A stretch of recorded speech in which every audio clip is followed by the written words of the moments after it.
높아나셨으며 하늘에 오르시어 전능하신 아버지 하나님 우편에 앉아 계시다가 거기로부터 살아있는 자와 죽은 자를 심판하러 오십니다. 나는 성령을 믿으며 거룩한 공교회와 성도의 교제와 죄를 용서받는 것과 몸의 부활과 영생을 믿습니다. 아멘. 찬송가 375장으로 우리 주님을 찬양하겠습니다.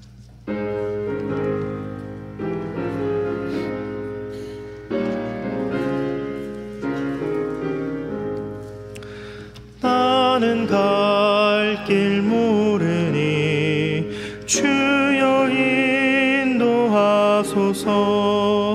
어디 가야 좋을지 나를 인도하소서. 어디 가야 좋을지 나를 인도하소서. 아무것도 모르니 나를 가르치소서. 어찌해야 좋을지 나를 가르치소서. 어찌해야 좋을지 나를 가르치소서. 아이같이 어리니 나를 도와주소서. 힘도 없고 약하니 나를 도와주소서. 힘도 없고 약하니 나를 도와주소서. 마음심이 슬프니 나를 위로하소서.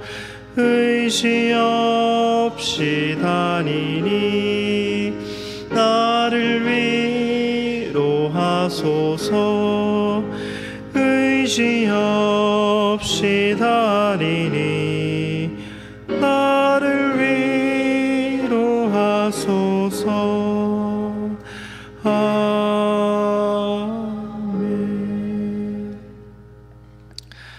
주님, 오늘 하루도 세상을 향한 우리의 헛된 시선을 거두고 우리의 의지가 아닌 오직 하나님 안에서 하나님이 주시는 참 소망으로 살아갈 수 있는 귀한 은혜의 하루 삶 살아갈 수 있도록 우리 모두를 인도하여 주시옵소서. 이 새벽 주님 말씀 앞에 섰사오니 주님 말씀으로 저희들의 영을 깨워주시고 또 생각을 깨워주셔서 오늘 하루 말씀 안에서 은혜의 하루 살아갈 수 있도록 인도하시며 한 사람에게라도 주님의 사랑과 복음을 전할 수 있는 삶 살아갈 수 있도록 하나님께서 우리 모두를 붙잡아 주시옵소서. 이 모든 말씀 예수 그리스도의 이름으로 기도드립니다. 아멘. 오늘 우리에게 주신 하나님의 말씀은 사무엘하 7장 1절부터 17절까지의 말씀입니다. 사무엘하 7장 1절부터 17절까지의 말씀, 구약성경 472쪽에 있습니다.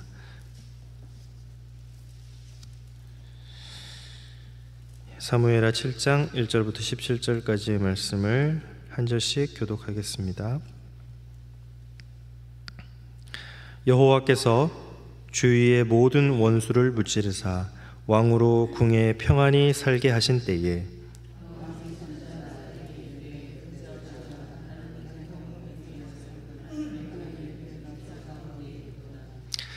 나단이 왕께 아뢰되 여호와께서 왕과 함께 계시니 마음에 있는 모든 것을 행하소서 하니라. 가서 내 종 다윗에게 말하기를 여호와께서 이와 같이 말씀하시되 내가 나를 위하여 내가 살 집을 건축하겠느냐.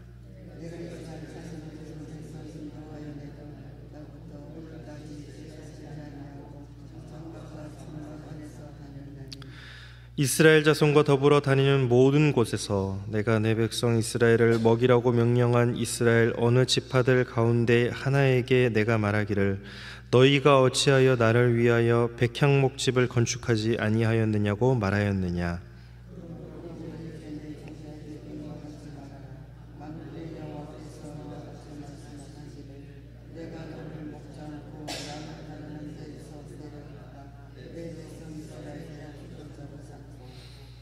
내가 가는 모든 곳에서 내가 너와 함께 있어 내 모든 원수를 내 앞에서 멸하였은즉 땅에서 위대한 자들의 이름같이 내 이름을 위대하게 만들어 주리라.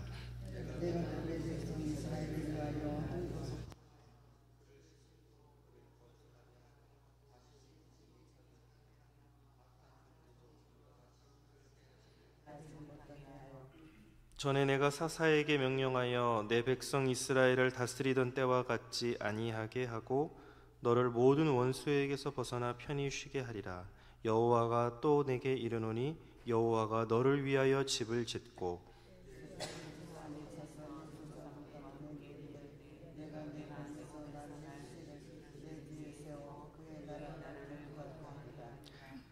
그는 내 이름을 위하여 집을 건축할 것이요 나는 그의 나라 왕위를 영원히 견고하게 하리라.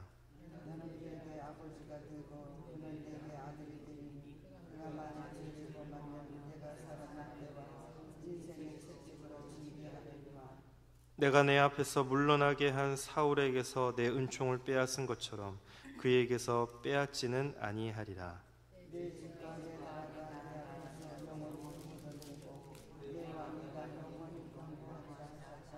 함께 읽습니다. 나단이 이 모든 말씀들과 이 모든 계시대로 다윗에게 말하니라. 아멘.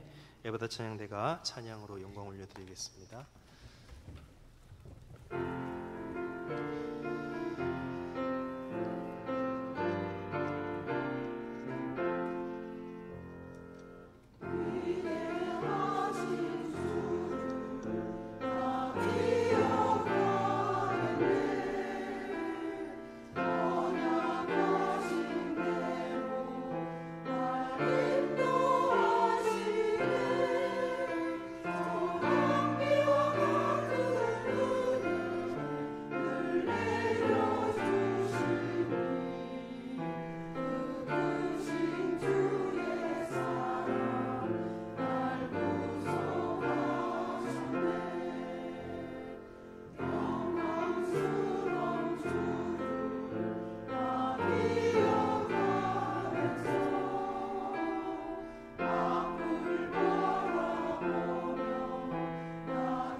아멘.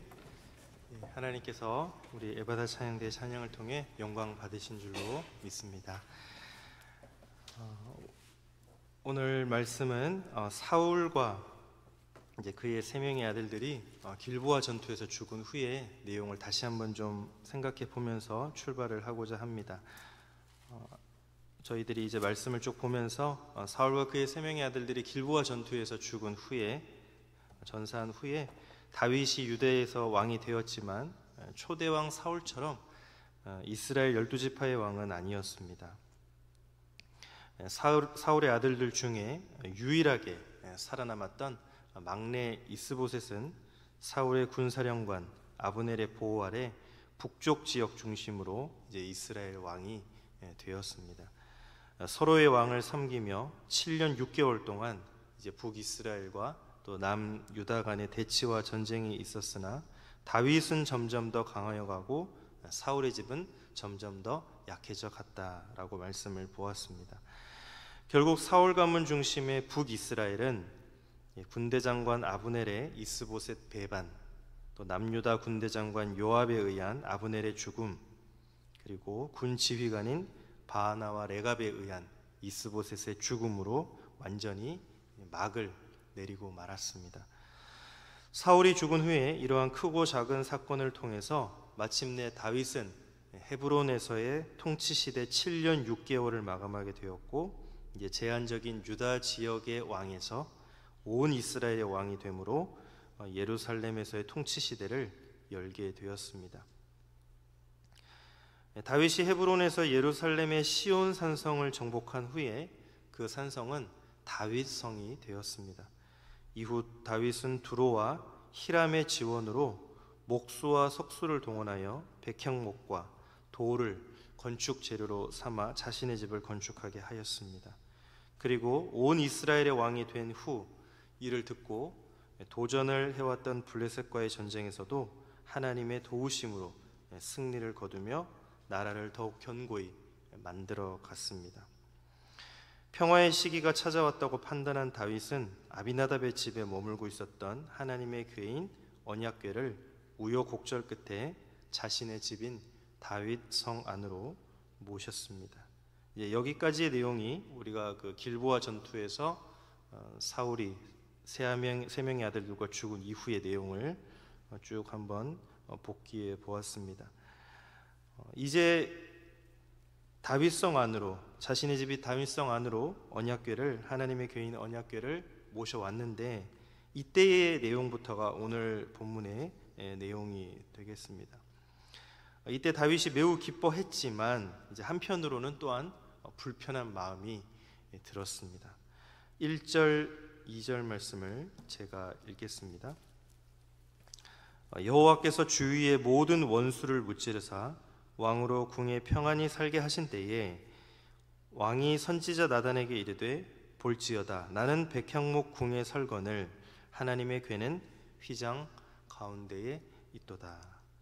다윗 자신은 좋은 궁에 거주하고 있었지만 당시 하나님께서 임재하시는 곳으로 알고 있었던 언약궤는 성막 휘장 가운데 있음이 이제 마음에 걸렸습니다. 다윗은 언약궤를 성막 휘장에 모시지 않고 성전을 건축하여 그 안에 모시려는 자신의 생각이 옳은지를 나단 선지자에게 자문을 하였습니다. 그러자 나단 선지자가 답변을 했습니다. 3절 말씀입니다. 나단이 왕께 아뢰되 여호와께서 왕과 함께 계시니 마음에 있는 모든 것을 행하소서 하니라. 나단 선지자도 다윗의 생각에 동의를 하였지만, 또 그렇게 동의를 했지만 하나님의 임재의 장소인 언약궤가 초라하게 보이는 성막 휘장에 있는 것이 마음에 걸렸던 다윗이 성전을 건축하려는 그런 생각이 하나님을 생각하는 뜻깊은 생각이다라고 이렇게 나단 선지자도 다윗의 생각에 동의를 했습니다. 나단 선지자 역시 같은 생각이었습니다. 그러나 하나님께서는 나단 선지자를 통해서 다윗에게 말씀하시기를 성전 건축을 허락하지 않았습니다.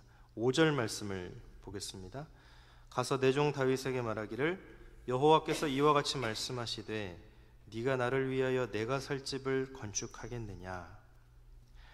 이후 계속해서 하나님께서 말씀하시기를 내가 집에 살지 않고 장막과 성막 안에 다녔지만 나를 위하여 백향목집을 건축해달라고 말한 적이 있었느냐며 다윗의 생각이 옳은 생각이 아님을 알려주셨습니다.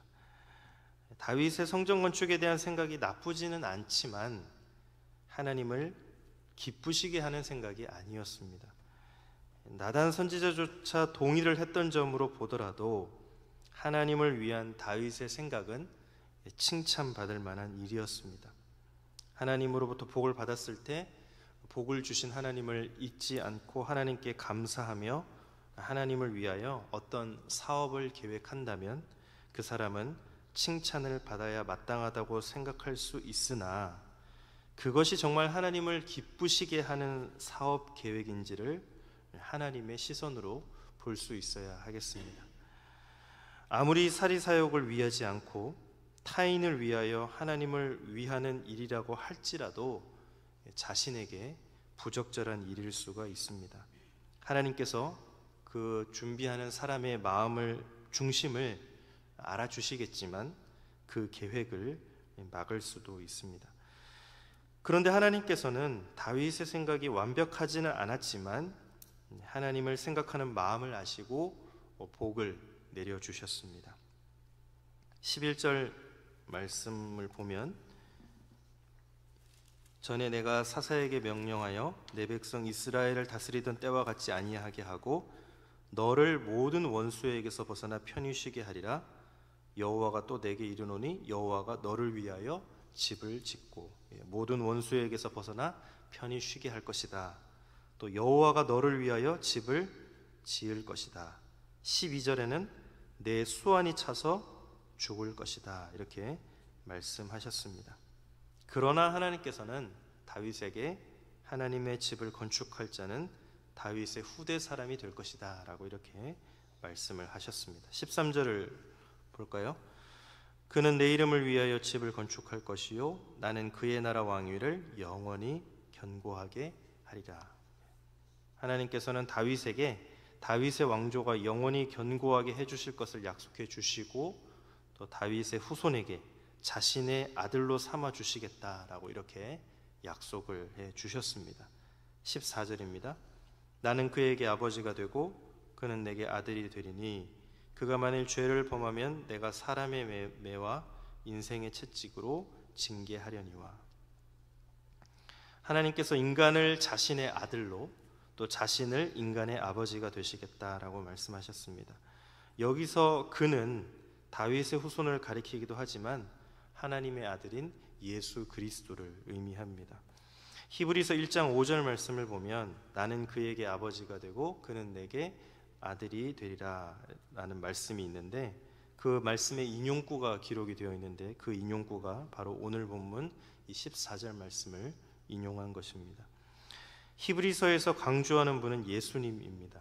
하나님께서는 다윗의 왕조가 견고하게 될 것과 다윗의 후손을 아들로 삼아 주시겠다는 약속은 미래에 오실 메시아에 대한 예언이자 약속이었습니다.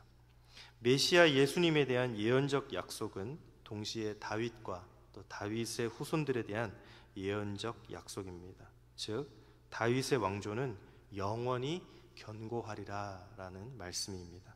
16절 말씀입니다. 내 집과 내 나라가 내 앞에서 영원히 보존되고 내 왕위가 영원히 견고하리라 하셨다 하라. 다윗 왕조가 영원히 보존되고 영원히 견고할 수 있는 것은 주님께서 다윗의 후손으로 오실 것이기 때문입니다. 하나님께서는 이스라엘이 사울 왕조에서 다윗 왕조로 넘어갔던 것 같이 다윗 왕조가 비록 죄를 범할지라도 다른 왕조로 넘어가지 않을 것을 약속해 주셨습니다. 다만 범죄할 경우에는 사람의 매와 인생의 채찍으로 징계하실 것을 말씀하셨습니다. 하나님께서는 우리에게 은혜를 베푸셔서 예수 그리스도를 믿도록 하셨고 또 예수 그리스도의 자녀로 삼아 주셨습니다. 우리를 자녀로 삼아 주셨기에 비록 우리가 죄를 범하더라도 우리를 버리지 않으시고 사람의 매와 인생의 채찍으로 징계하십니다. 그러므로 하나님의 징계를 받을 때에 낭망하지 마시고 하나님께서 원하시는 상태로 돌아와야 합니다. 다윗은 이제 나단 선지자로부터 하나님의 계시를 받고 하나님께 감사와 찬양을 하며 기도하였습니다. 18절부터 마지막 절까지가 다윗의 기도입니다. 18절에 보면 다윗은 아무런 자격 없는 자신과 자신의 집에 은혜를 베풀어 주신 하나님께 감사하였습니다. 그리고 20절과 21절에 보면 다윗은 자신의 생각에서 나온 성전 건축 계획을 포기하고 또 하나님의 뜻을 가감없이 수용하였습니다. 또 25절 말씀에도 보면 하나님은 말씀하신 것을 지키시고 행하시는 분임을 고백을 하고 있고 26절에서는 하나님의 말씀은 거짓이 없는 참 되신 것이다 라고 이렇게 고백을 하고 있습니다. 다윗이 이렇게 고백할 수 있었던 이유는 그의 시야에 하나님께서 계셨기 때문입니다. 하나님을 위한다는 명분으로 자신의 의를 내세웠다면 결코 이런 기도를 하지 못했을 것입니다. 저와 여러분 역시 늘 우리의 시야를 하나님께 두며 하나님을 인식하며 살아가시길 바랍니다. 다윗은 기도 마지막에 하나님께 복을 간구하였는데 그 복의 내용이 29절에 있습니다. 이제 청하건대 종의 집에 복을 주사 주 앞에 영원히 있게 하옵소서. 주 여호와께서 말씀하셨사오니 주의 종의 집이 영원히 복을 받게 하옵소서. 하나님 앞에 영원히 우리가 함께 있는 것보다, 그런 복보다 더 큰 복이 어디에 있을까요? 지금 그리스도인인 우리와 영원히 함께 하시는 분이 계시다라는 사실입니다. 그것은 바로 하나님께서 우리와 영원히 함께 하시고 우리는 하나님 앞에 영원히 있게 하옵소서라는 것입니다. 우리의 시야 속에 임해 계시는, 우리가 그분을 인식하면서 오늘 하루 어떤 상황에서도 두려워하지 않으며 또 오늘 말씀의 고백처럼 주 앞에 종의 집에 복을 주사 주 앞에 영원히 있게 하옵소서. 하나님 앞에 영원히 서셔서 살아가시고 또 그 하나님과 동행하시고 그 하나님을 의지하시는 저와 여러분들 하루의 삶이 되시기를 간절히 소망합니다. 우리 시간 주신 말씀 가지고 함께 기도하겠습니다. 기도하실 때에 내가 하나님을 위해 어떤 일을 계획한다 할지라도 또 하나님께 감사하여서 무엇을 한다 할지라도 그것이 때로는 나에게 맞지 않고 또 하나님이 기뻐하신 뜻이 아님을 깨달을 수 있도록 오늘 하루도 하나님의 뜻을 구하고 헤아릴 수 있는 그런 영안을 열어달라고, 하나님 앞에 기도하는 사람이 되게 해달라고, 오늘 하나님 앞에 간구하는 삶을 살게 해달라고 또한 기도하겠습니다. 또 하나님 앞에 영원히 거하는 우리의 복된 삶이 되게 해달라고, 우리 가족들도, 내가 사랑하는 사람들도, 또 우리 나라와 우리 모든 환경도 그렇게 되게 해달라고 이 시간 함께 기도하겠습니다. 하나님 감사합니다. 하나님 아무리 좋은 뜻으로 또 하나님의 은혜에 감사하여 무엇을 계획한다 할지 그것이 하나님이 기뻐하시는 바임을 다시 한번 기도하며 간구하며 하나님 앞에서 헤아릴 수 있는 오늘 하루의 삶이 될 수 있도록 인도하여 주시옵소서. 하나님께서 무엇을 원하시는지, 하나님께서 무엇을 의도하시는지, 우리가 부족하지만 연약하지만 하나님 앞에 거하며 하나님 앞에 영원히 거하며 하나님의 뜻을 구할 수 있는, 하나님의 뜻을 헤아리는 오늘 하루의 삶이 되게 하여 주시옵소서. 오늘 하루가 주님 앞에서 주님께서 나와 함께 하시고 복으로 말미암아 주의 앞에 영원히 서게 하여 주시옵소서. 하나님 앞에 영원히 서게 하여 주시옵소서.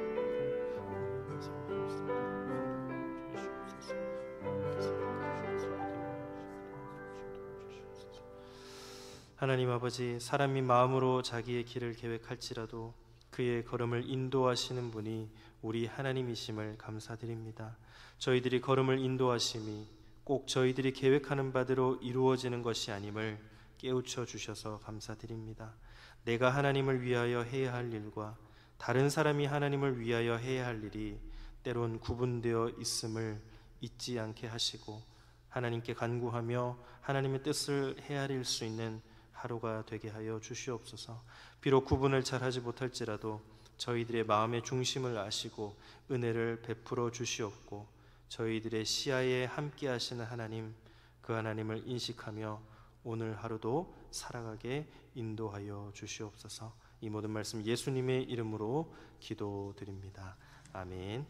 하늘에 계신 우리 아버지, 아버지의 이름을 거룩하게 하시며 아버지의 나라가 오게 하시며 아버지의 뜻이 하늘에서와 같이 땅에서도 이루어지게 하소서. 오늘 우리에게 일용할 양식을 주시고 우리가 우리에게 잘못한 사람을 용서하여 준 것 같이 우리 죄를 용서하여 주시고 우리를 시험에 빠지지 않게 하시고 악에서 구하소서. 나라와 권능과 영광이 영원히 아버지의 것입니다. 아멘.